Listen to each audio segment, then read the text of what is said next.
அஸ்ஸலாமு அலைக்கும் ஃப்ரெண்ட்ஸ், எல்லோரும் எப்படி இருக்கீங்க? நல்லா இருக்கீங்களா? இந்த ரெசிபி பார்க்க போகிறது பாவ் பாஜி தான் நம்ம பார்க்க போகிறோம். மும்பை ஸ்டைலு, மும்பை ஸ்ட்ரீட் ஃபுட்டும் கூட இது. ரொம்ப நல்லாயிருக்கும். வாங்க எப்படி செய்யுதுன்னு பார்க்கலாம்.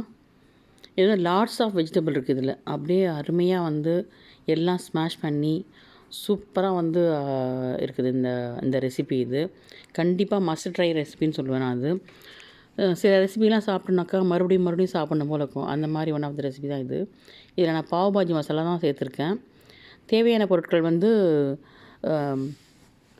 வெங்காயம் ஒரு 2 வெங்காயம் அரிஞ்சிங்க, முள்ளங்கி, உருளைக்கிழங்கு, பீட்ரூட்டு, கேரட்டு, தக்காளி எல்லாமே ஆஃப் கப் எடுத்திருக்கேன். ட்ரை மேத்தி இடித்து வச்சுருக்கேன். அந்த தூள் நல்லா கசக்கிறதுக்கு பதிலாக நான் இடித்து வச்சுருக்கேன்.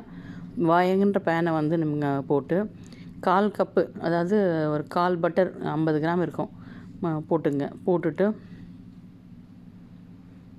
கொஞ்சம் ஜீரகம், வெங்காயம் போட்டு நல்லா வதக்குங்க. இது கொஞ்சம் நிறைய ஒரு 8 பேருக்கு வர மாதிரி செஞ்சுருக்கேன். வெங்காயம் போட்டதும் உடனே கேப்சிகம் சேர்த்துங்க. கேப்சிகம் போட்டு அடுத்தது நம்ம தக்காளி சேர்த்துக்கலாம். இது எல்லாமே நல்லா வதக்கி நல்லா அந்த மசாலா அது மசிச்சிட போகிறோம். பாவ் பாஜியில் வச்சு சாப்பிடும்போது ரொம்ப நல்லாயிருக்கும். நிறைய வெஜிடபிள்ஸ், குழந்தைங்க வெஜிடபிள்ஸ் சாப்பிட்லனாக்கா அவங்களுக்கு இதை மாதிரி செஞ்சு கொடுக்கலாம் நீங்கள். அதே மாதிரி பெரியவங்களுக்கு கொடுத்தீங்கன்னாக்கா ஈஸியாக டைஜஸ்ட் ஆகும். அதுவும் ரொம்ப நல்லாயிருக்கும். இது அடுத்து நான் கேபேஜ் போட்டுட்ருக்கேன். அதுவும் ஒரு கைப்பிடி அளவு, அதாவது அரை கப்பு அளவு. பொட்டேட்டோ நல்லா வேக வச்சு மசிச்சுக்கிறேன். 2 பொட்டேட்டோ நல்லா க்யூபாக வேக வச்சு நல்லா சேர்த்துக்கிறேன். எல்லாமே மசிக்க தான் போடணுமா. நெக்ஸ்ட் பீன்ஸ், பட்டாணி, கேரட் ஸ்டீமரில், அதாவது நியூட்ரிகுக்கில் தான் எல்லாத்தையுமே நான் வேக வச்சேன், ஸ்டீம் கொடுத்தேன். பீட்ரூட்டு, பீன்ஸ், கேரட்டு, அதுக்கப்புறம் உருளைக்கிழங்கு எல்லாமே. இதில் நான் காலிஃப்ளவர் சேர்க்கலை. கண்டிப்பாக காலிஃப்ளவர் சேர்த்துங்க, என்கிட்ட இல்லை, அதனால் சேர்க்கலை. முள்ளங்கி தனியாக வேக வச்சு போட்டிருக்கேன். மொத்தமாக வேக வைக்க மறந்துட்டாலும் தனியாக வேக வச்சு போட்டிருக்கேன். அது ஒரு 3 டேபிள் ஸ்பூன் தான் சேர்த்தேன் நான். சேர்த்துட்டு மெயின் இன்க்ரீடியன்ட் இந்த பீட்ரூட் தான் வேக வச்சு அரைச்சி போட்டிருக்கேன். அதான் அந்த ரெட் கலரில் வரத்துக்கு நம்ம போடுறதுக்கு. அதுக்கப்புறம் இது மிளகா, காஞ்ச மிளகா, காஷ்மீரி மிளகா இருக்கு இல்லையா, அதை நல்லா ஊற வச்சு அதை அரைச்சி போட்டிருக்கேன்.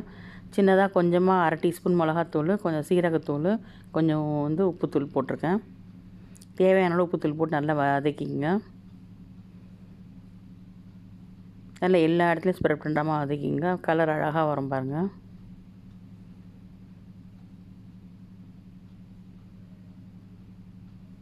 இப்போ எல்லாத்தையும் சேர்த்துட்டோம் இல்லையா, மசிக்க வேண்டியது எல்லாத்தையும். வெளியில் போனால் அந்த பாவ் பாஜி போய் வாங்கி சாப்பிட்றதுக்கு ஒரு மாதிரி இருக்கும். இது நம்ம ஃப்ரெஷ்ஷாக வீட்லேயே நல்லா செஞ்சு சாப்பிட்லாம். இது இஞ்சி பூண்டு பேஸ்ட்லாம் போடல, வெறும் பூண்டு பேஸ்ட்டு ஒரு 2 டீஸ்பூன் போட்டிருக்கேன். இதில் பாவ் பாஜி மசாலா 3 டீஸ்பூன் போடுறேன். அப்படி சப்போஸ் உங்கள்கிட்ட பாவ் பாஜி மசாலா இல்லைனாக்கா நீங்கள் ஹோம்மேடானாக்கா நீங்கள் கொரியண்டர், அதாவது தனியாத்தூள், மிளகுத்தூள், சீரகத்தூள், அதுக்கப்புறம் கல்பாசின்னு அது கொஞ்சம், அதுக்கப்புறம் ட்ரை மேங்கோ.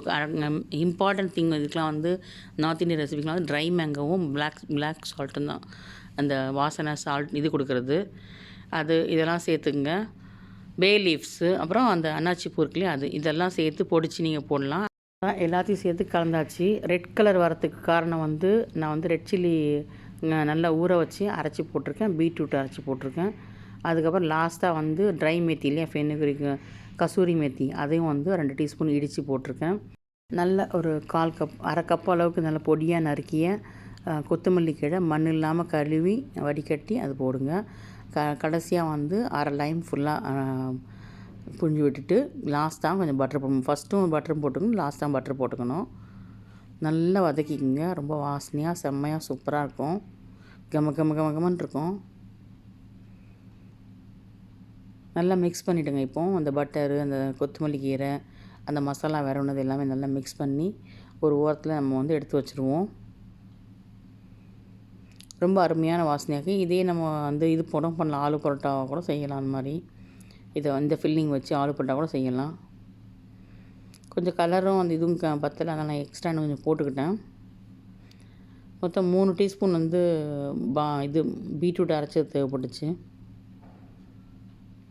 அவ்வளோதான், அந்த ஃபில்லிங் ரெடி ஆகிடுச்சு. அடுத்து வந்து பன்னு என்ன பண்ணேன் வந்து அது சூடு பண்ணும்போது கூட நான் வந்து பட்டர் போட்டு கொஞ்சம் ரெட் சில்லி, கொஞ்சம் சில்லி இது கார்லிக் ஃப்ளேக்ஸ் அதுவும் போட்டு அந்த பட்டர் கார்லிக் மாதிரி போட்டு தான் நான் வந்து அதை சூடு பண்ணிக்கிட்டேன். அந்த இதை பன்னை பாவு பன் கிடச்சா வாங்கிக்கோங்க, அப்படி இல்லைன்னா நார்மல் பன் வாங்கிக்கோங்க.